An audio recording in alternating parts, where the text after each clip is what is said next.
Everyone, and welcome to PARC Forum. I'm Sonal Chakshi, writer and web producer here at PARC and co-coordinator with Ed Chi of this forum series. This is actually the 13th talk, I know, in our special speaker series on Going Beyond Web 2.0, the power of the web for connecting people, collaboratively co-creating knowledge, enabling organizations to effectively use social computing tools, and more. Most of the previous talks in this series are available on our website at www.parc.com/forums, that's F-O-R-U-M-S, and the remaining talks, including today's, will be added there soon.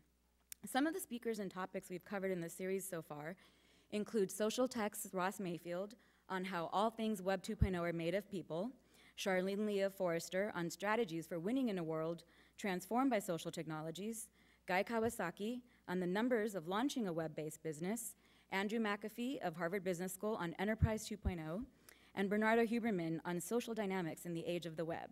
We've also had a number of distinguished speakers talk about web discovery systems, social bookmarking and tagging systems, web-based visualizations, Kiva.org's transparent web-based microfinance system, Facebook applications and mass interpersonal persuasion, measuring the effectiveness of social media, and using social networks to create and evolve open educational resources. But today, it gives me great pleasure to introduce Chris Anderson, who will add another perspective about the rise of freakonomics and the falling costs of doing business in a digital age. Chris is editor-in-chief of Wired Magazine. He is also the author of the award-winning and best-selling book, The Long Tail, Why the Future of Business is Selling Less of More. He runs a blog on this subject, among other topics on the blog, by the way, you should check it out, at longtail.com. Previously, Chris served as US business editor, Asia business editor, and technology editor at The Economist, where he also started its internet coverage and directed its initial web strategy. He has also worked as a researcher, holds a Bachelor of Science degree in physics from George Washington University, and studied quantum mechanics and science journalism at the University of California at Berkeley. In 2007, Chris was named one of the Time 100, the news magazine's list of the 100 most influential men and women in the world. So it gives us great pleasure to welcome Chris, but I want to add a few more notes about Chris, which I just found out and I didn't know. One is that he's actually a high school dropout, and he didn't go to college until he was age 27. He spent some time as a bicycle messenger, and he spent most of his 20s in a punk rock band. And he claims that he's an inspiration to the parents of troubled children everywhere. So that should give you all hope. So let's welcome Chris. Thank you.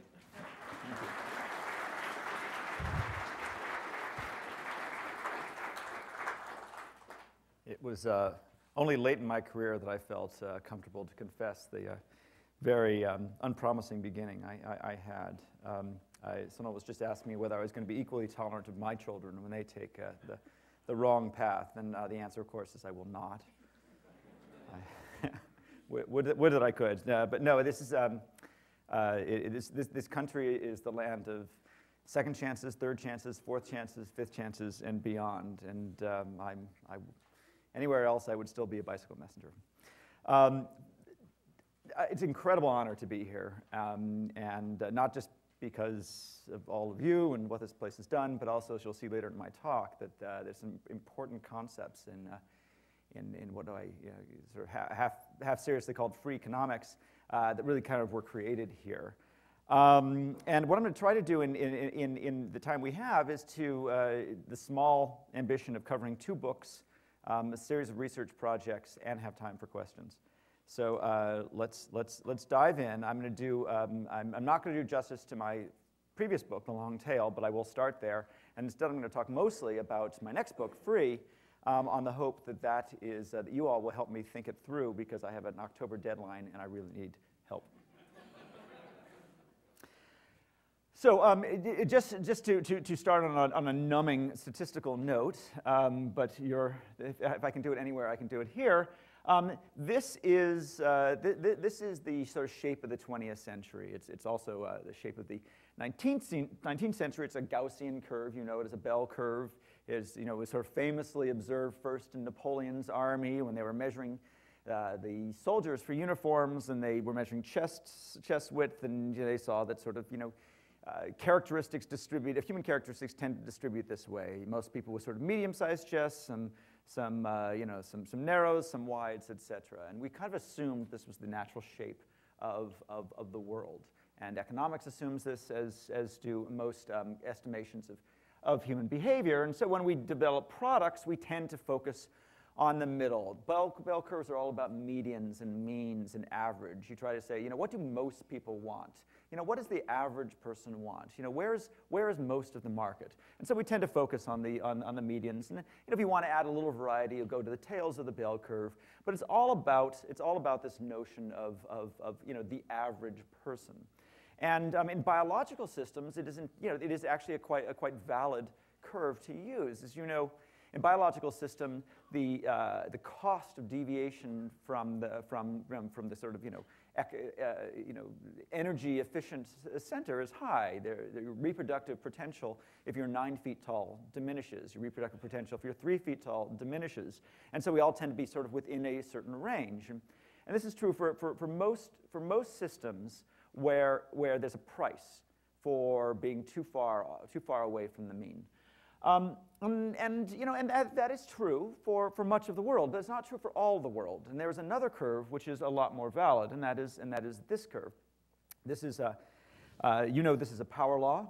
It's also called a Pareto, and the Pareto is named after Vilfredo Pareto, the Italian economist. Actually, I don't think I need to stand here.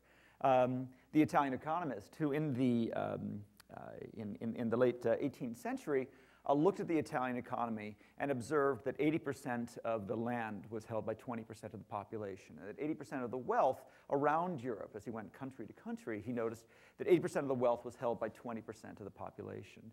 And this observation of inequality, of radical inequality in wealth and property distribution in Europe, led to questions about why and what you could do about it. It was perceived as probably due to feudal systems, class structures, educational structures, policies and such. And in large part, Marxism and communism were created as an attempt to sort of flatten the curve. Now, they failed to sort of redistribute the wealth, so it was a kind of a more even distribution. Now, that failed not just because it was inefficient, but because it turns out this is not an artifact of bad policies or of inefficient economic incentives. This shape, this power law shape, turns out to be the shape of our culture. This is what happens. This curve where a small number of things are very popular and a large number of things are not very popular, where a small number of entities are very profitable and many are not. This turns out to be an outcome of network effects. And we could talk for hours about preferential attachments and why this is, but basically things like the rich get richer, that fame snowballs into more fame, all has to do with this notion of sort of word of mouth, that word of mouth tends to amplify things hugely and not amplify other things. So the networks are essentially amplification engines. And what happens when you can amplify some things and others is you get this incredibly unequal distribution. It's called a power law, and it's basically the shape of the internet as we know it. So if this is an observation, this is a curve first discovered in the late 1700s, why do I call it the curve of the 21st century? And the answer has to do with this line right here. In markets, in traditional markets, what you have is a lot of variety of products, but limited distribution. And what this line represents is the limits of traditional shelf space. Now that shelf space could be physical shelf space in a store. It could be virtual shelf space in the sense of television channels, radio spectrum, et cetera. They're bottlenecks in distribution. And the 20th century is basically a century where all markets had limits. All markets had limited shelf space, limited distribution capacity. And when you have limits, that distribution capacity can be said to be expensive. And if it costs a lot to distribute something, you need to be very discriminating about what you distribute. And you distribute the things that are most popular. And so you basically only have room for the hits and the bestsellers and the blockbusters.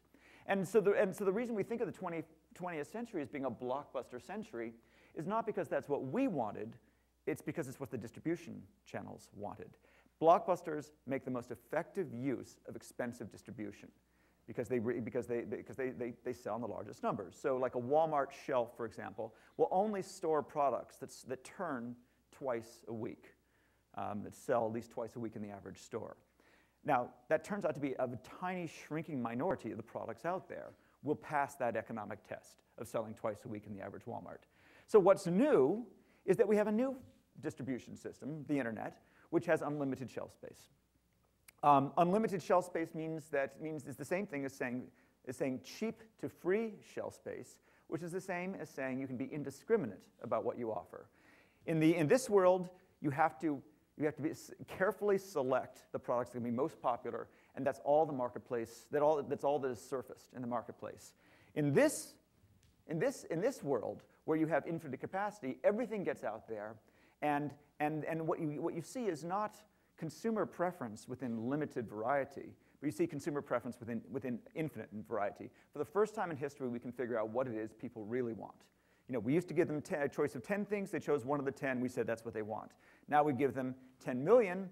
Sometimes they choose the first 10. Sometimes they choose the long tail of minority taste. And now, for the first time in history, we're able to actually measure who we are, what we like, what we don't like, what we'll do, you know, undistorted by limitations and variety. And that is really the kind of the revolution of the last 10 years. It's been a variety explosion, and that we're seeing this incredible richness and diversity of culture and consumer preference because for the first time in history, we've been allowed to choose from everything, not the limited selection chosen by somebody for us. So just to remind you a little bit of what creates these markets of infinite variety and niches, I'll review the sort of the economic rules of the long tail. If you can lower the cost of distribution, you can offer more stuff. Simple, you know, simple correlation between those two. That's what the internet does. It lowers the cost of distribution. If you can offer more stuff, you can satisfy minority taste. And you know, the real missing factor of the 20th century was minority taste. Everybody in this room, you know, it differs on some dimension. We probably all agree on one dimension. You know, we're all interested in the weather. We might all be interested in the presidential election. We might be interested in the World, you know, in the World Series. Well, I know nothing about sports. I'm a geek. Some big sporting event. World Cup. That's what I meant. Or maybe we can't agree on that. But it turns out that where we're on the things we care most about, they're probably the things we don't share with anyone else in this room. Maybe that is, as I've often said, I am, when you ask me what news I'm interested in, the news that my daughter has scraped her knee on the playground is, and I say this, realizing it sounds incredibly insensitive, but is of more interest to me than another bombing in Basra. I feel terrible about that. I should be a citizen of the world, but the reality is that there's a vanishing point, theory of relevance, which is that the world, my immediate world is of great interest to me, and the further it gets from my immediate world, the less I care. No one else in this room cares whether my daughter scraped her knee on the playground. Likewise, no one else is into Algerian techno or whatever I'm into this week. No one else is interested in Lego robotics. No one else is interested in the particular economic theory I'm really into right now. Or maybe actually in this room, I'm probably wrong about all of those. But in most rooms, that's a pretty safe assumption. In most rooms, it's a safe assumption that every one of you, that where your interest is most intense, are the very subjects you share least with the people around you, which is a complete defiance of the theory of mass media and mass markets. And what we're discovering is that there's a lot of minority taste out there, and minority taste is actually the most intense taste, and it's been entirely neglected by the 20th century distribution channels that dominated culture. So we can address granular markets for the first time in history, and there's a lot of them. Here you'll recognize the Feynman quote, but in the same sense that Feynman, in a sense, anticipated the digital revolution by observing, the room at the bottom of the nanoscale effects. So we're finding that there's room at the bottom of markets. There's room at the bottom of capitalism. There's room for, there's a lot of small and yet intense opportunities out there. And to finding economically efficient ways to address small but intense opportunities is really the story of the last 5 or 10 years. And we've only just begun. So these three rules create, if you can lower the cost of distribution, everything else follows. And that is really the kind of the, that is the sort of the big change of the last 10 years. Some just data updated from the book. If those of you who've seen the book will recognize it, but this is just sort of an example of just how much room there is at the bottom. These red lines here represent the inventory of the biggest retailers in each one of these spaces: music, DVDs, and books. Walmart, 55,000 tracks in the average Walmart. Every month, actually, Walmart shrinks its shelf space for music and gives it over to something else. Meanwhile, online, 4.5 million tracks is the norm for all the music services. Netflix has 90,000 DVDs. A typical Blockbuster will have 3,000. Amazon has more than 5 million books right now. A typical Barnes & Noble superstore will have 100,000 books. Each one of these tiny little red lines at the bottom represents the entire variety available to the average consumer for most of the latter half of the 20th century. We thought this was our culture. In fact, this is our culture. We were looking at the sort of just the tiny sliver of the iceberg that was above the waterline of economic viability. And what we're finding is that not only is there a lot of room at the bottom, all this minority taste, but that they represent the sales of those aggregate sales of all these sort of misses, to use the pejorative phrase from the Blockbuster era, is between a quarter and a half of the market, which is kind of amazing. I mean, what it tells us is that we've missed half the market. In our focus, in our required focus on common taste, on the commonalities of our consumer preference, we missed a market of equal size that was about divergent interest. That the sort of aggregate market for misses was as big as the market for hits, and that is really kind of both economically interesting and I think I'm revealing some bias here. I think it's really encouraging that we now see that there is a market for diversity out there, and that market for diversity is as big as the market for one-size-fits-all, lowest common denominator products that have dominated culture for the last for decades. These are all growing. These are the fastest growing parts of the market, and I expect that most markets will roughly divide between 50-50 between the products that were available in traditional markets and the new class of products that are only available in markets with infinite shelf space. So a little surprise after the book came out was that Anheuser-Busch, the beer company, created a division called long-tail libations. I really had not expected that at all. And in exchange for calling off the trademark lawyers, I asked them to explain what's that all about? What's the long-tail beer? So they sent me a couple slides. This is Anheuser-Busch's product variety in 1997. You are familiar with these brands. This represents what limited distribution requires of beer, which is the very definition of the lowest common denominator, one size fits all. That would be Bud and Bud Light. That would be two sizes fit all. You can have Bud Ice, but if you want. And so this is 1997, and this is today. What is the long tail of beer? It turns out to be microbrews. It is regional beers. It's craft beer, and it is their newest product from the long tail libation division, Redbridge. Redbridge is the world's first non-allergenic beer. It's gluten-free, made from sorghum rather than wheat or barley. At this point, I had to ask the obvious question. Why did it take till 2007 to create the world's first gluten-free beer? I mean, gluten allergies have been around forever, and the Egyptians were the first to make beer out of sorghum. So why did it take to 2007 to recognize that there was a market for non-allergenic gluten-free beer? By the way, I have no idea how it tastes. We'll put that aside. And the answer has nothing to do with the internet. They said there's exactly two reasons why.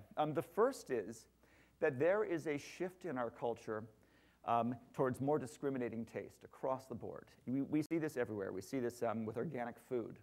20 years ago, you had coffee was calf and decaf. Now, there are, I think at last count, 16,000 different permutations you can order from Starbucks, between, fair trade, or organic, any variety of beans and preparations, the various kinds of milks, et cetera, are becoming extremely discriminating. We're seeing the same thing, once water was something that came from the tap, and now we're extremely discriminating water consumers. We're seeing chocolate as the new coffee. Where we get way deep into the supply chain to understand where the chocolate came from. We become bean experts, and not only bean experts, but the labor practices of the bean pickers and all this sort of stuff. And we're basically becoming, as we become more affluent, we become more discriminating. We become more informed consumers, we become more demanding consumers, and willing to pay more for something that is not one size fits all. Now we want one size fits me. And Anheuser-Busch was simply responding to this sort of awakening demand for products that were not Bud and Bud Light. Okay, so that's a necessary but not sufficient condition. How do they get it to marketplace if it has nothing to do with the internet, if it has to do with those bad old 20th century distribution channels called stores? And the answer is that we've actually seen a little bit of a technological revolution there too. The typical supermarket has doubled the SKUs, the number of unique products on the shelf in the last 15 years. And they've done so with just-in-time supply, point-of-sale information systems, barcodes, smaller units. You're not shipping by pallets anymore. You're supplying in small units. They've basically gotten smarter about getting more variety on the shelf without imposing more inventory cost. And then because Anheuser-Busch is the one, this has actually turned into quite a long Anheuser-Busch story, but because Anheuser-Busch is the one company that actually is able to control the supply chain from production to the store because they're big enough to own the resellers and distributors, they're able to experiment market by market and figure out where the demand is for gluten-free beer and then stock appropriately. So the combination of information technology and information about what people want, along with this broad cultural demand for products of minority taste, quite explicitly in this case, is why 2007 was the year that the world became safe for gluten-free beer. Everyone asks me, these are sort of the 5 things that drove me crazy last year. I'll go through them pretty quickly. These are things that are wrong. It is not the end of the blockbuster. It is the end of the monopoly of the blockbuster. That's what the long tail represents. The 20th century was a tyranny of the mass market, and the 21st century is going to be a shared marketplace, which is about half blockbusters and bestsellers reflecting the commonalities of our taste, and half niche products reflecting the divergence of our taste. It is the end of the monopoly of the blockbuster. So people keep, this one really drove me crazy. I can't tell you how many emails I've got saying, I'm an obscure filmmaker and I'm not rich. There's something wrong with your theory. I've yet to come up with a polite response to that one. But there are 3 classes, there are 3 winners in the long tail. The consumer, the aggregator, and the producer. But only one of them is a monetary winner. The consumer is a winner in terms of cultural variety. You have more choice, better tools with which to make that choice. You can satisfy you can refine your interests and satisfy them more easily. So that's a kind of a psychic reward. The aggregator makes boatloads of money. That would be the Amazons, the iTunes, the Googles, et cetera. The people who can take this infinite variety and turn it into a practical choice, can get over the kind of paradox of choice problem and organize choice in a way that it helps people find exactly what they're looking for. They make all the money. And the producers, well, the producers get a bigger audience, but maybe it's twice as big as you would have had otherwise. Maybe it's 3 times as big, but 3 times a small number is still a pretty small number. So their reward is, again, largely psychic. And everyone's like, well, how do I feed my children on psychic reward? And the answer is, well, you may not be able to, but that it was ever thus. Most musicians, every year 200,000 No, there's 100,000 albums released in the United States alone, of which maybe 2,000 are commercially viable. There's about 200,000 books released in the United States alone, of which maybe 4,000 are commercially viable. It has always been true that, and yet these books and albums are made, and it's always been true that people make things for reasons other than money. You know, having been in a punk rock band, I can tell you that we never expected to even pay our bar tab. We made music because it was fun, and those of you who have rock bands know what I'm talking about. Meeting chicks was part of it. That actually never really happened, but we were hopeful. So people will create for reasons other than money. And I'm sorry that more of them don't make money, but the reality is that if you're making music to be heard, if you're writing books to be read, if you're painting to be seen, you can now get more of that. And I think that's a win, even if it doesn't necessarily pay the rent. This one, yeah, the long tail is full of crap. Absolutely true, not a fallacy. The long tail is full of crap. There's something called Sturgeon's Law, which says that 90% of everything is crap. And this is absolutely true. Absolutely true. And yet it does not matter. And here's why. One of the things that drives me, this turned into a real rant. I'll get happier in a minute. One of the things that drives me absolutely berserk when I talk to television and network people is they say, well, YouTube, they can't, look at the acting, look at the the script writing, look at the lighting, look at the sound, look at the production quality sucks. They can't compete with us. And it turns out that the definition of quality is not what they think it is. They value production quality. They value sort of traditional filmmaking, narrative, storytelling qualities. And yet, why is YouTube a success? YouTube is a success because it turns out that people value something else more than production quality, and that is relevance. My children spend almost all of their free time watching not television, not movies, but watching Lego stop-motion animations on YouTube. For them, and the word quality can't even be used in this context. These are made by other 9-year-olds. And that's what they want to watch. For them, it's relevant. And the success of YouTube is the triumph of relevance over quote-unquote quality. And the fact is that each one of us defines quality differently. I think that, I don't watch television, and yet I'm fascinated by sort of, how-to videos on embedded processing, embedded processor programming. That counts as quality to me because it's relevant to my interests. So my crap is not your crap. My quality is not your quality. And the beauty of our current age is that there isn't one marketplace. It's not like somebody has to sort of decide what's going to be on the front page and what's going to be not, what's going to be on the shelf, what is not. Every one of us organizes the internet differently when we do a Google search. The fact that you type in, whatever you want to type in, I don't know, Tahoe housing, and it says 500,000 results, you don't care. You only care about what's on the first page and the second page, et cetera. In a sense, it has organized the internet so that you don't have to see the crap. And every search is different, and we have the unprecedented availability of tools that manage to hide the crap. And again, each one of us has a different lens on what is crap and what is not, but it doesn't matter. It doesn't matter how much crap there is if you don't have to see it.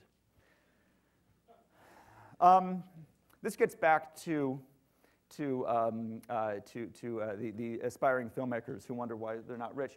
The notion that simply getting out there will create demand. There's something called Say's law, which says supply creates its own demand, and unfortunately, it's not true. Supply meaning sort of technically being available. Being out there is not enough. You need to not only be available, you need to be findable. And the success factors on the world today are partly making something somebody wants, and partly marketing the hell out of it using the tools and the culture of the internet today, which is effectively word of mouth. You could have a brilliant product out there, but if nobody knows about it, it won't be successful. So hacking these filters, using these recommendation tools, leveraging the word-of-mouth tools online is necessary to create demand. The simple supply alone is not enough. And finally, this one really is a problem. Every day, someone sends me a curve that kind of goes down, and they say, "Look, it's a long tail." The fact is, it might be or it might not. I'm surrounded by curves that look like down and to the right, and I want to give you an example of how you can tell whether it's a long tail or not. Sourceforge is a sort of a marketplace of open source software. It has about 170,000 projects last I checked, and many organizations. It's kind of the long tail software, or is it?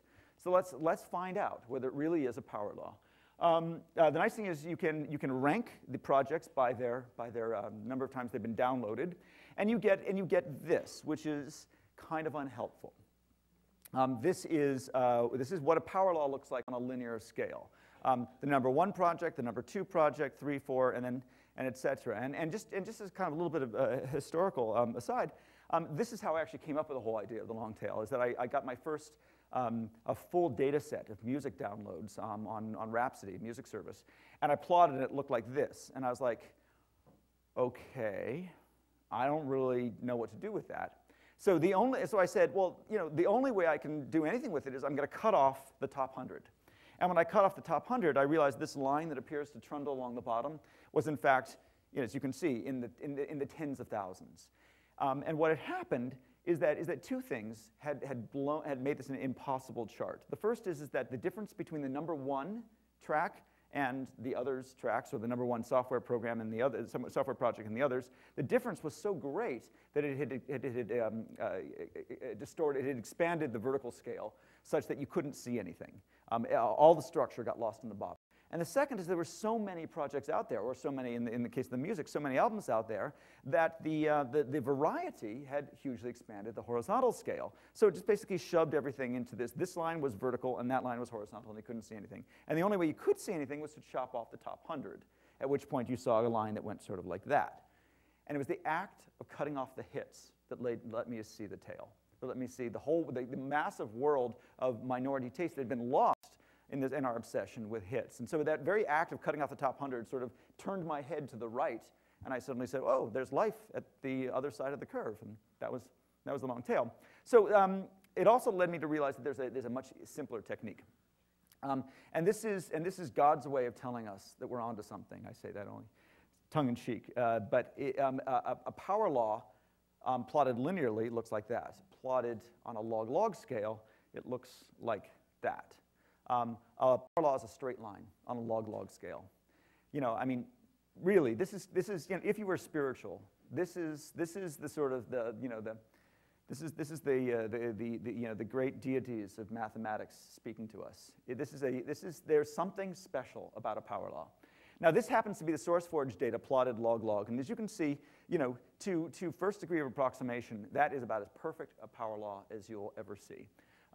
Tends to go a little sort of log normal towards the end, where the network effects trail off a little bit. But that is pretty good. And so anytime someone sends me a chart, I said, send me the data. We'll plot it log-log, and if it's a straight line, it's a power law, long tail. And if it's not, it's not. And that particular ability to sort of plot things log-log and see if there's a straight line is an incredible analytical tool. Because if it sort of tails off really quickly, you've got a marketplace failure. There's something wrong with your findability, your filters, your findability. There's something wrong with the marketplaces if it isn't a straight line. And that is sort of the theory of the long tail, is that the ideal form of any market, the ideal shape, sort of the optimal shape of human culture is a power law. And if your marketplace doesn't reflect that, there's something wrong with your marketplace. So that's cool, and that's a fun tool, and I use it a lot. And the consequence for software is quite profound, as Joe Kraus now at Google has said. That's really the problem. 20th century, we've been focusing on dozens of markets of millions. 21st, we'll be focusing on millions of markets of dozens. And there's really no better way to describe the lessons of the internet today than millions of markets of dozens. How to play in that game is a very different matter, but that is what we are, and that is what we've been told we were. So, my next book. That was long tail, and now let's go to free. This is how we bridge the two. This was scarce shelf space, and this is abundant shelf space. This is expensive shelf space, and this is free shelf space. And as I learned more about free shelf space and how that kind of revealed this richness of culture that was hidden behind our economically inefficient distribution systems, I realized that the entire internet is built on free. We've never before seen a marketplace that was built on products that are free to consumers. That's kind of a big deal. We don't really have a good series of a good economic theory about free. We have a lot of economic theories about what you can't be free. There's no such thing as a free lunch. You get what you pay for, et cetera. But we don't have a lot of good economic theories about what is enabled by free. So I thought I'd write a book on that, and I'll just tell you how I start. It started with this guy right here. This is the grandfather of free. His name's King Gillette. And in around the 1900s, this guy was 40 years old. He was pretty much a failure. He had started a bunch of companies. They'd all failed. He was an inventor who hadn't really invented anything, and he was working for a cork bottle cap company as a salesman, which may be about as bad a job as it sounds. I don't know. But he was unhappy. And so he went to his boss. He said, "Look, yeah, I'm 40 years old. I've got one last chance to do something great. What should I do?" And his boss had a somewhat gnomic and potentially a sensibly unhelpful bit of advice. He said, "Make something that people throw away." Okay. If you're in the cork bottle cap business, I suppose everything looks like a market where people throw things away. But there was some virtue to that. And as King Gillette was shaving with his straight razor, then known as a cutthroat razor, trying to sharpen it with his leather belt, and it was so dull it wouldn't even sharpen, he realized that maybe a razor blade would be something you could throw away. And so with a lot of metallurgy work to try to get very thin steel that could be sharpened and sold cheaply, he came up with the first disposable razor blade system. And he was quite the marketer. As you can see, he put his face on every package, so much so that people thought he was fictional, like Aunt Jemima. But he didn't stop then. It didn't actually take off. People had a hard time understanding the whole concept of a shaving system and the notion of a disposable product like a razor blade. So he had to innovate, and he innovated by giving away the razors. He first gave them away, sold them in bulk to banks for save and shave campaigns. He gave them away with products. You bought a product, you got a free razor. He gave it to the army. He gave hundreds of thousands of razors to the army and blades to the army, to the soldiers going into World War I and then World War II, so that the soldiers would come back from the war with a understanding and taste for these newfangled disposable razors. And what he invented was the cross-subsidy product. He invented the razor and blades model, where you give away the razor so you can sell the blades. And the razor and blades model is now pervasive. We see this with cell phones. You get a cell phone for free, you pay the minutes. And it's basically just a cross-subsidy. You shift the consumer payment from the point of purchase to a reoccurring revenue stream. Cell phones shift it from a product to a service, a subscription service, and you basically just shift it from you take your revenues and you spread it over time. That's a good thing, and cross subsidies we see in many ways, but you're still paying. It's not really free. It just feels free. You're able to invoke this magical word "free" while still making money. But credit to him for that. But there's a new form of free that is online that is actually really free, and I wanted to talk a little bit about that. I want to start with these attractively attired representatives of the nuclear power plant in Portland, Oregon, at a signing ceremony, 1954. This is what the future looked like in 1954, and in those optimistic days at the birth of nuclear power, Admiral Strauss famously said that atomic energy would bring about an age where electricity was too cheap to meter. Now we laugh about this and how wrong he was. Waste disposal, regulatory costs, safety, 3 Mile Island, etc. But people were very serious about it at the time. First of all, he didn't say free. He said too cheap to meter. In fact, that's just what he meant. that was too cheap to put meters in homes. So as you know, in much of the world, water is not metered. There's no water meter in your home. And most people don't know this. The World Trade Center was originally designed and originally actually built with no light switches. It was just to be turned. You just turn the building on and off like a Christmas tree. Turn on on when it got dark, and then turn it off at the end of the day. And the notion was that electricity was too cheap to sort of think about.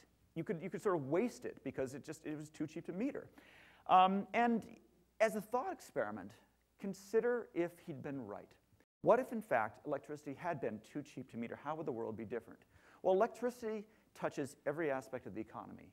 It's a feedstock. It's an input into every industry we have. So what would the world be like if this feedstock, if this essential element went free? I mean, we'd have an electron economy, but just as a kind of a thought experiment, what if you could desalinate water for no cost? You could irrigate vast swaths of the country and make them fertile. You could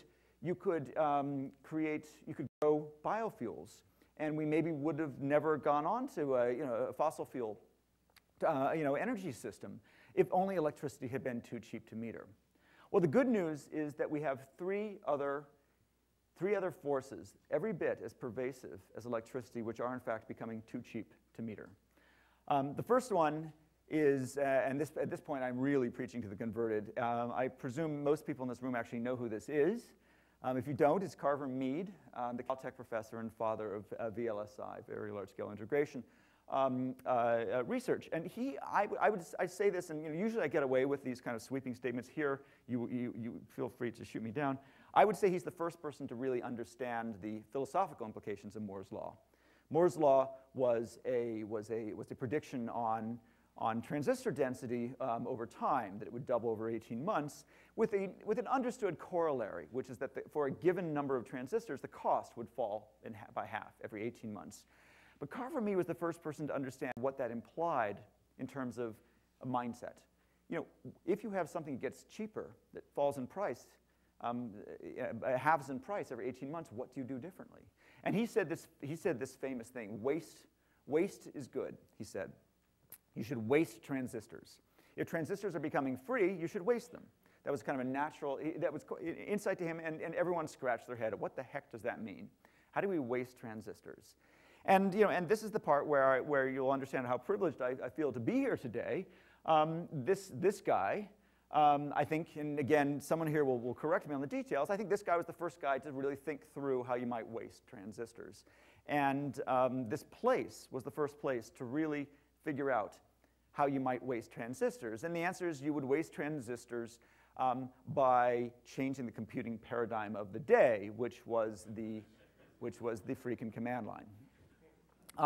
The IT establishment of the 1970s was a priesthood.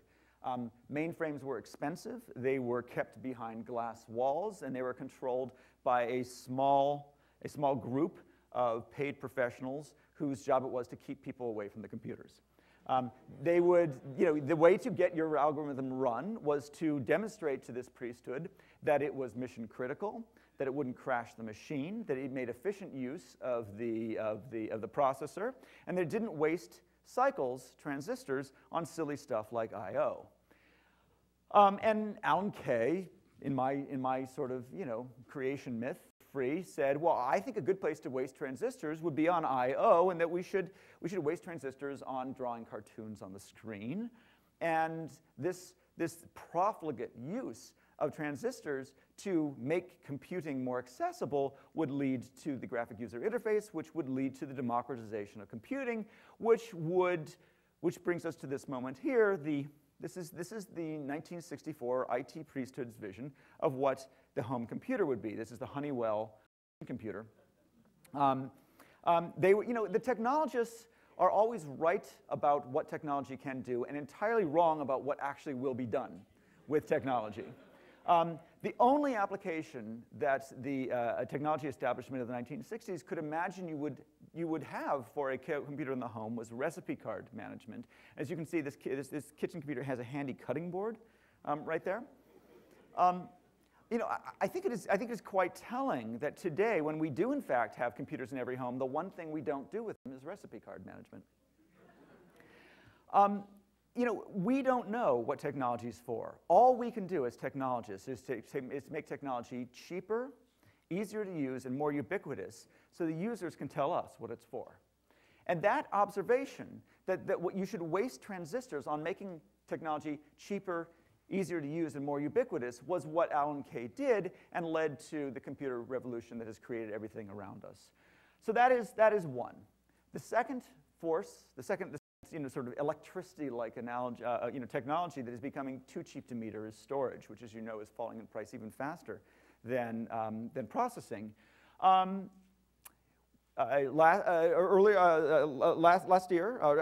this year, Yahoo announced that they now are offering unlimited disk space, unlimited data transfer, unlimited email storage on their services. In a little bit, I'm going to tell you about their email product, which is free and unlimited. But basically, companies are now starting to understand this whole notion of, your mailbox is full.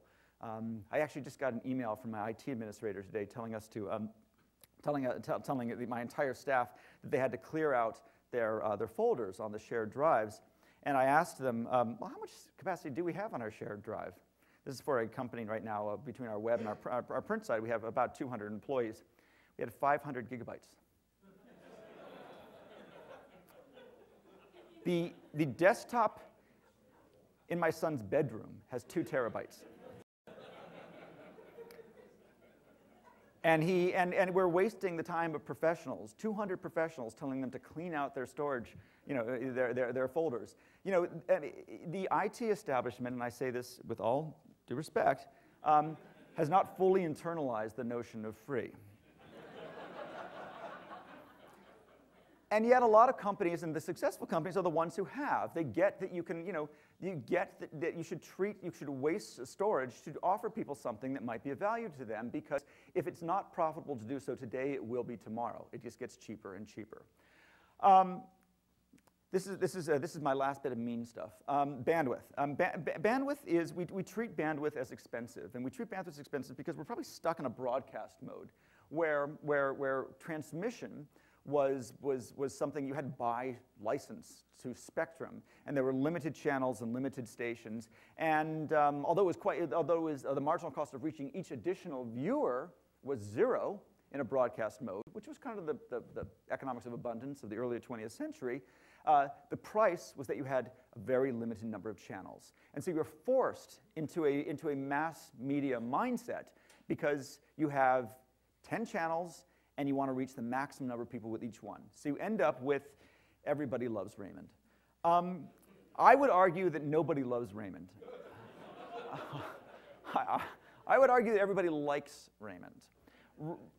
Lowbrow sitcoms reflect commonalities of our taste. The one thing we can all agree on is that we like a laugh, or giggle, or slight smirk, or whatever it is that you get from Everybody Loves Raymond. Where we differ, be it your documentaries or lectures on quantum mechanics or cricket games, are actually what we really love, and those are the ones that are never going to pass the test of expensive transmission. This is the analogy. This is Lonely Girl 15, a creation of YouTube. Lonely Girl 15 is kind of an interesting example. She has about the same size audience. In aggregate audience, she has about the same as Everybody Loves Raymond. She is exactly what the network television world would never have greenlighted. A 3-minute webcam of a ostensibly 15-year-old homeschooled girl who's lonely and talking to her boyfriend. And yet it turned out to be really popular. And the only reason we know this is because YouTube didn't have any standards whatsoever. It's YouTube. You do what you want, and what happens when you have no standards whatsoever is that you fully explore the potential space. Every video that can be made will be made.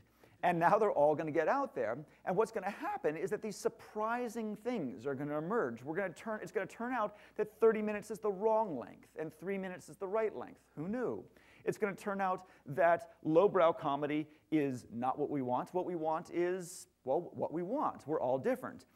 Sometimes it's going to be surprising viral hits of somebody singing Chocolate Rain, or sometimes it's going to be something that has a more kind of conventional narrative appeal. And sometimes it's going to be people putting Mentos in Coke bottles. And all these things are surprises that are only possible because we allow for infinite failure. YouTube allows misses as happily as it allows hits. And when I look at all of the videos that my kids watch, they're all things that would never pass the test of the expensive bandwidth era. So that's it. Storage, processing, and bandwidth are the three electricity-like forces that are getting cheaper and cheaper and allowing us to think wastefully, as Carver Mead predicted. I want to give you one last example, just because it's kind of freaky and from left field. You all know what a 3D printer is, but in the sense of a 2D printer turns pixels on the screen into drops of ink on a paper, 3D printer turns vectors on a screen and turns it into shapes with tracing with a laser out of a bath of resin or powder. The implications of 3D printing is that suddenly complexity becomes free. In a traditional atoms world, where you need to machine products, which means that 3 gears cost 3 times as much as 1 gear, and that every curve and nook and cranny in a product needs to be machined, especially when you're creating a machine product. Obviously, if you can cast or print it, it might get a little cheaper. But basically, with complexity comes cost, and you need to keep complexity to a minimum. What's cool about 3D printing is that you can print a watch for the same price as a block of plastic. That there is no cost to those curves and details and unnecessary wiggles in a product, and as a result, we're going to see a class of products which make no sense economically in the traditional machining form, but are possible in a world where there's no cost to doing so. And so I think you're going to see sort of impossibly beautiful and detailed things coming out because people start to waste the complexity that would otherwise would have been ruinous in traditional manufacturing. So what does this mean? What should you do differently? Well, in Econ 101, you learn this like in your first week. You learn this rule. In a competitive market, price falls to the marginal cost. This should just scare the crap out of everybody. Because I've just told you about that all the kind of inputs to the digital economy are falling to 0, which means the price of everything is going to fall to 0. That fundamentally, there's only one price that works on the internet, broadly, and that is 0. Because if you don't get to 0, your competitor will. Because the underlying costs for digital products are falling to 0. I mean, just put yourself in Microsoft's head for a moment there. Here's an example. This is free webmail. 2002, Yahoo has Yahoo Mail. You get, if I'm not mistaken, you got 4 megabytes for free, but for $30 a year, you could get 25 megabytes. They have the number one share in the market. Google decides to enter the market. How are they going to enter the market? Well, they look at the curve. This is what storage price is doing, and they say, well, look. Yahoo is making assumptions about storage price, not so different from my IT departments. We can do that. So we're going to offer 1 gigabyte for free, and shortly thereafter, they made that 2 gigabytes for free. 4 megabytes, 2 gigabytes. $30 for 25 megabytes, and they're giving, I don't know, someone do the math, 400 times, or 80 times as much for free. So what does Yahoo do? Well, Yahoo says, okay, well, they're giving a limited capacity for free. How do you beat, I can't beat free, unless I'm going to pay the users to use my email. I can't beat free, but I can go past limited. I can go to unlimited. And so Yahoo is forced to introduce unlimited email storage capacity for free, which they do. How can they make money? Because they look at this other line. They're looking that as the cost of offering unlimited storage capacity falls to effectively 0 on a unitary basis, the revenue per user of that kind of engagement, of keeping that user, continues to rise. They're just looking at the trend lines. All these products are going to get to 0 eventually, and the question is, how can you be the first person to get there? When do you pull the trigger and say, that's it, it's going to be free, and I'm going to be the first one to be free? Every industry is different, but webmail, it's done. We're through.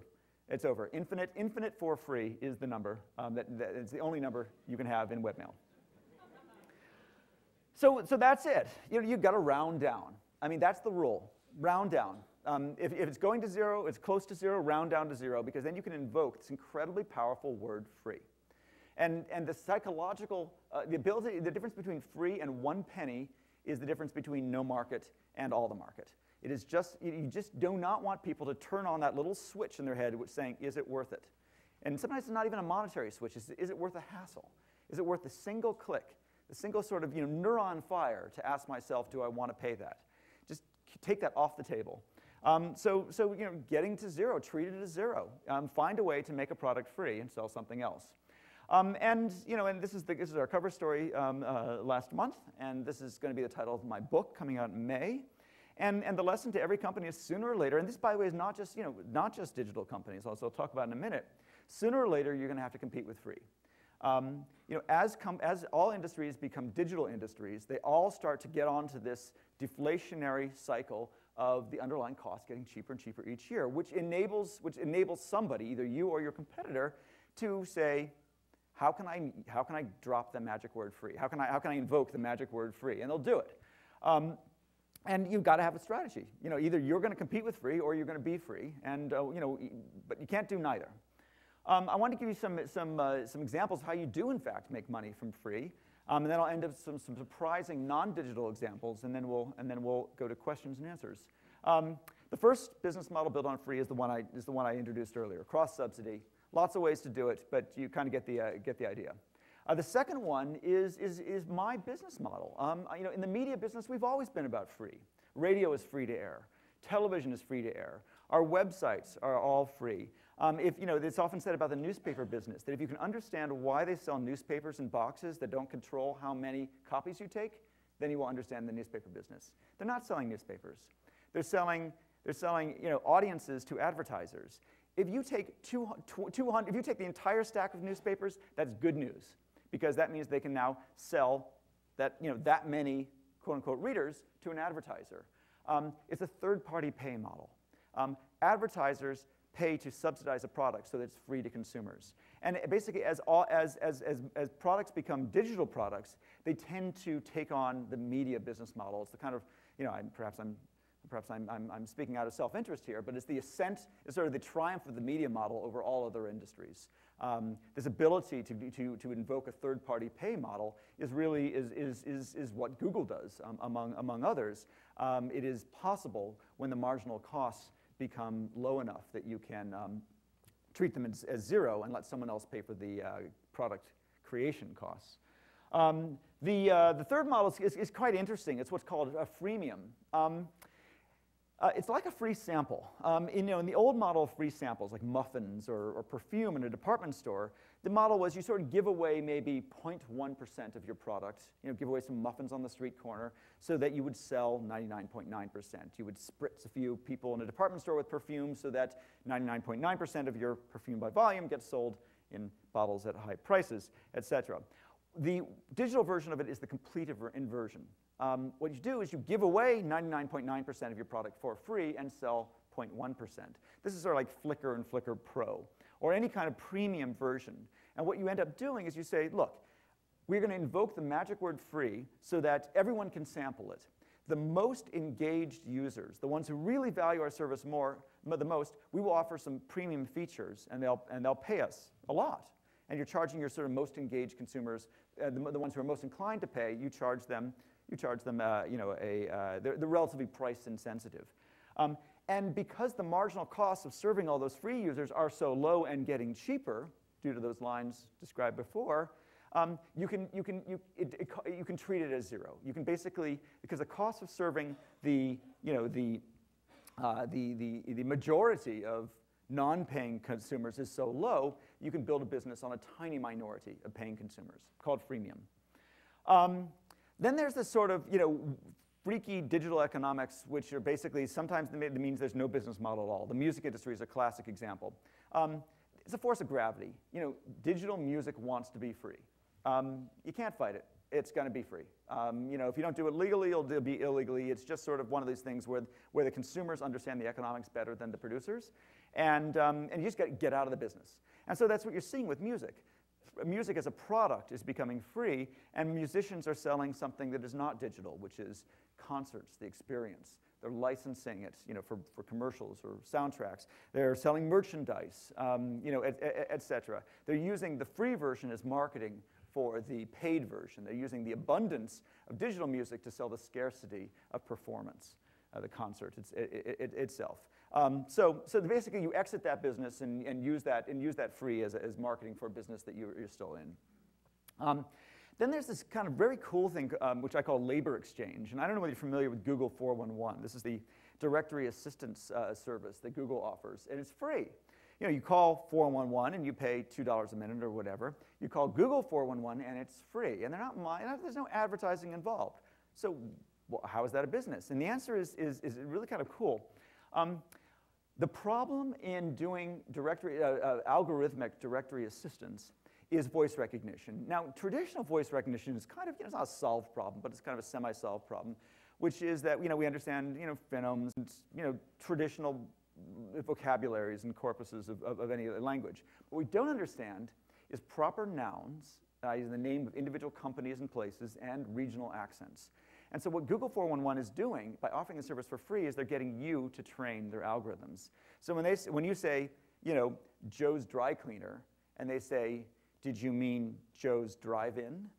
And you say no, you just gave them something of value. You trained their algorithm. With that single no, you said, oh, well, that's not it. And next time they'll try something else. You're training their algorithms, and what you're building is a database of what proper nouns sound like with regional accents or individual accents. And you're creating something of value, which they will then monetize some other way. But what you're giving them is not money. You're giving them your labor, and yet it feels like free. It feels like useful service to you. It doesn't feel like work. You don't feel like you're giving away anything, and yet you are. And finally, there's the incredibly freaky and incredibly exciting gift economy, which is the whole non-monetary economy out there, where people will do things for no money whatsoever. The Wikipedias, the blogosphere, the Craigslist of the world, the free cycle, where people give away free free things that they don't want anymore, etc. And those who I've often said, if you understand Wikipedia, you've got the 21st century. I can't say I do understand Wikipedia and all the incentives there, although I'm a huge participant. But understanding that non-monetary incentives can create things of value is the big deal of the last decade, and what that reminds us is the other thing you learn from Econ 101, which is that every abundance creates a new scarcity. We have the two traditional scarcities of time and money, but what abundant products, free products, create is a scarcity of attention and reputation. And in a sense, they're economies. They're money supplies of their own, and we can convert them using this handy currency conversion chart here. We take attention, and the currency of attention is on the web is traffic, and we convert traffic into money with advertising. Reputation, the currency of reputation on the web is links. We convert links into PageRank on Google. We turn PageRank into traffic. We turn traffic into money with advertising. And so that's a nifty little conversion between the non-monetary and the monetary economies, and that's pretty much the way the web works today. And there are PhDs to be written about, who's the Alan Greenspan of attention, who's the Ben Bernanke of reputation, are these really fixed pies, are they growing pies, are they, how fast do they grow, how much reputation is there in the world, how much attention is there in the world, is your attention worth as much as my attention, things like that. But they're economies, one way or another they're economies, and if you can convert them into cash, they're economies that matter. So I wanted to end with some examples and then some sort of principles, and then we will take questions. This is free in the real world. Prince last year gave away his CD in the Daily Mail, 2.7 million copies, if I'm not mistaken. And he did that because he's not in the CD business. He is in the concert business, and by giving away his CDs, he was able to charge $600 a seat for tickets in a Wembley Arena. Which is a good deal for Prince. And it was a good deal for the Daily Mail on Sunday because they were able to get some market share over their competitors. And it turns out that this is a great example of the product being made free to be marketing for the performance. So there you go. That's the end of music as we know it. Ryanair. Last summer, I flew from London to Lisbon for €5 seat. The CEO of Ryanair has promised he will make a seat free. How is he doing it? They're not in the seat business. They're in the kind of the most broadly defined travel business. They make money from car reservations, hotel reservations. They put cargo in the hold, and they charge you a lot of money to put your suitcase in there because it displaces the paying cargo. They take advertisements on their website and on the plane itself. They charge a lot for sandwiches, even more for water. And the way they're going to make it free is that they're going to have gambling on the back of your seat and turn an airplane into a flying casino. And in the same way that you get free drinks in Las Vegas, you're going to get a free seat when you fly Air Ryan.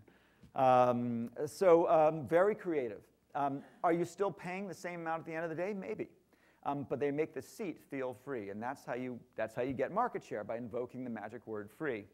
And finally, there is the famous Second Life example, and what we're seeing basically in online multiplayer games of all sorts, which is that Second Life is free. What you buy is the land. Other games are free. What you buy is new levels, characters, power-ups, gold, weapons, new clothing. My daughter is begging me for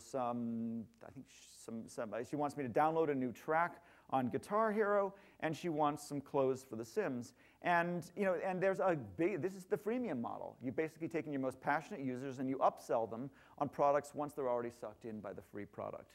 And I think you're going to see games basically go free, go from $50 of packaged software into a free service online, and they turn you from a one-time point of sale to a reoccurring revenue stream as you get more and more engaged in the product, and you don't think about the price because you are so wedded to the experience. So I'm going to end on the philosophical note. What do you do differently? In the old world, we ran our businesses based on return on investment memos. Are we going to make money? In the new world, you just figure it out. I know it sounds very 90s and irresponsible, but that's what you can do when the price of failure is so low, because the cost of doing these experiments is almost nothing. As a boss, I hate the fact that this is the way I have to run my operation, that everything is forbidden unless it's permitted. And what I'd love to do is let the interns run the show and let them do everything, because they've got fantastic ideas. So in my magazine, this is the way I run the show. On the website, we try to run it that way. We let every experiment run its course because the cost of failure is so low. I hate having to guess at what people want because I'm always wrong. And I love them telling me what they really want by letting again, popularity decide what goes on the front page, and letting quick reader reaction steer us. This is right. This is wrong. This is what we were stuck with because the cost of failure was so high. This is what we can do because the cost of these experiments is so low. The 20th century, the whole notion, the theory of the firm, is about hierarchy and org charts and top-down management, because it's all about responsible allocation of scarce resources. The reason the buck stops here is because there is, in fact, a buck. We have to have this command and control system because we are entrusted with very expensive machines, factories, whatever, and somebody's got to be responsible. On the web, it's just the opposite. There is no buck, and so as a result, you don't have to have it stop anywhere. Anything can happen, and often everything does. And finally, command and control is the 20th century organizational model, and what's really exciting about the 21st century is that it is out of control. The internet is messy. It is multivariate. It is wildly diverse, and it is increasingly free. And that's what's so exciting about the era that we are entering. So with that, thank you very much, and I will take questions.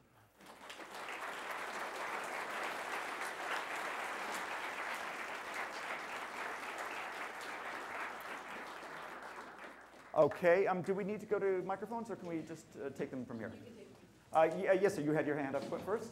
So it's a really compelling trend that you've got here, but it seems like there's a counter trend that you haven't addressed that I'd really like you to, that's also compelling, which is data centers use energy. We're running out of oil. It could be called the global warming trend. The landfill, we're running out of landfill space for all the stuff we throw away. Yeah. How does that fit with this trend? That's a great question. That's the number one objection I get is actually came from environmentalists. I had never expected this. But one of the things that people are getting about is that they said you're basically encouraging disposable consumer culture. It's it's the externalities, right? What we're measuring is the monetary freeness, but we're not measuring is possibly the environmental consequences, et cetera. So I'm going to try to answer. I can't answer obviously all the externalities, but let's take a few of them. Electricity, for example. Well, if in fact electricity becomes more expensive, then that's going to have an effect on the marginal cost of bandwidth storage and processing, and it won't be free. I think there's a huge incentive to make electricity free, and I would point you to some of the experiments with thermosolar, work. Obviously, energy is free from the sun. Capturing it is not, but it's going to get cheaper. I think if there's ever been room for optimism that Admiral Strauss might someday be right, I think it's now. I think the people in this room and the people around us are doing the best work in history in finding ways to make electricity free, and free not only in its price, but also in its externalities. The answer not being necessarily clean coal. Yes, I'll take this one here, and then I'll move to the other side of the room. What about things one might consider the public good, like education? Mm-hmm. One would like to make it free, but it costs because of all the people that are involved in the process of delivering it. Yeah, I'm clearly going to get into, the question was, what about education? How can education be free when the people who deliver it do not benefit from Moore's Law economics? I'm going to, this is exactly the point in every speech. I'm just walking away from you, so don't have the projector in my face. This is the point in every Q&A where I get in deep trouble. And it usually involves politics or hot-button issues such as education. I'm going to say something that I believe to be true, but is not necessarily popular, which is that the ability to, and I say this, by the way, as a high school dropout and a college failout, so I do speak from experience. I think the ability to self-educate has never been better. When I look at my, when I look at what my children do and where they're really learning, Wikipedia is an educational resource. A curious mind with some direction has never had a better ability to get a world-class education. Teachers still matter. They still matter tremendously, but I think we can use them more efficiently than we have been in the past. And I realize that the kind of computer-aided classroom is yet to arrive, but I have great optimism that my children will be smarter and better informed than I am because they have access to information that is so much better than I did. It's not free, but I think it's going to get better and cheaper. Only two more questions. Okay, I'm just going to have to go section by section. I'll take you first, sir, and then you. A real quick one. What's the cost of your next book? Thank you. That was.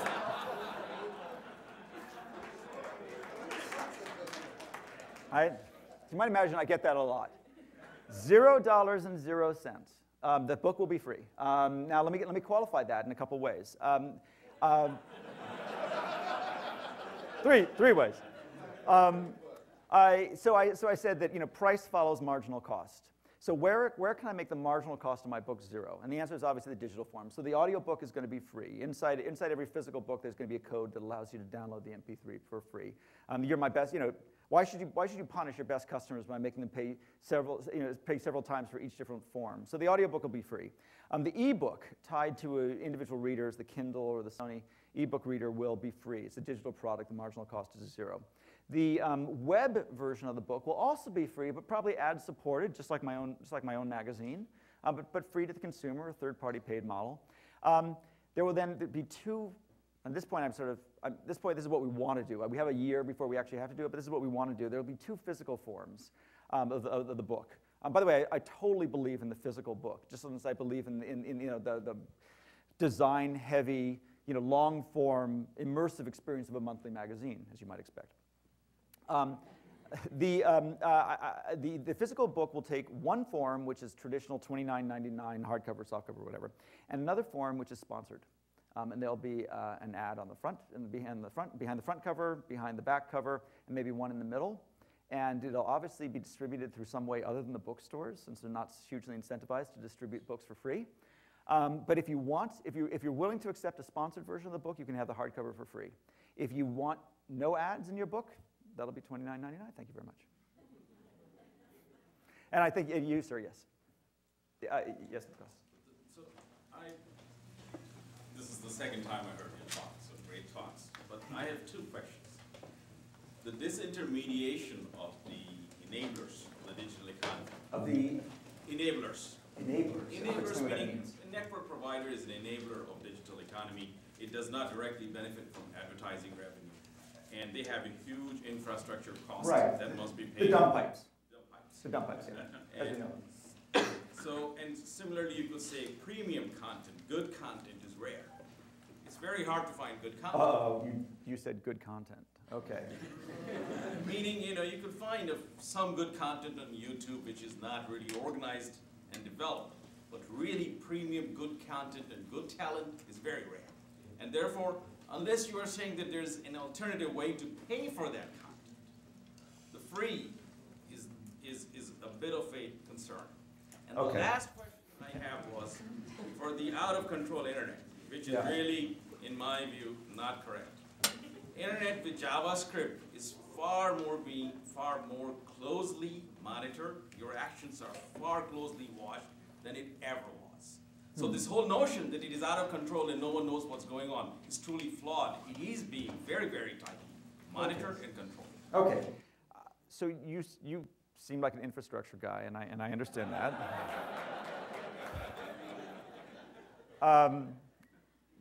When I said out of control, by the way, I could argue with you forever about whether the internet is out of control or not, and I think you're actually wrong on that. But when I said out of control, it's actually referring to corporate organization rather than the internet as a whole. Let me pick on you about this good content is rare and talent is rare. I fear you're falling victim to productionism or something like that. What is good to you? I mean, whatever you're defining as good is absolutely not what I'm defining as good. And I'll bet everybody here would define good differently. Maybe the content you value is in fact special effect, science fiction films with very famous movie stars. And if that's good, then you're right. But I define good. I like that stuff, but I like some other stuff. As well. I happen to think that the Feynman lectures are pretty good content. That's free. There's a lot of content out there that is simply relevant and doesn't necessarily cost a lot to make. And furthermore, the creators don't really expect to get a return. The Google lectures, the PARC lectures are good content. And so I would beg you to consider that there are definitions of good that don't require expensive production. I'm afraid we're running out of time. I think I will be around for a little bit afterwards, so feel free to get some one-on-one. Thanks. To close the auditorium in about a few minutes, we let Chris go over because he's such an amazing speaker and it was a great talk. But he does have a blog, thelongtail.com, and I've noticed that he's having a lot of people sort of help contribute to his book on the blog, so you should feel free to contribute comments and questions to the blog as well. Thank you again.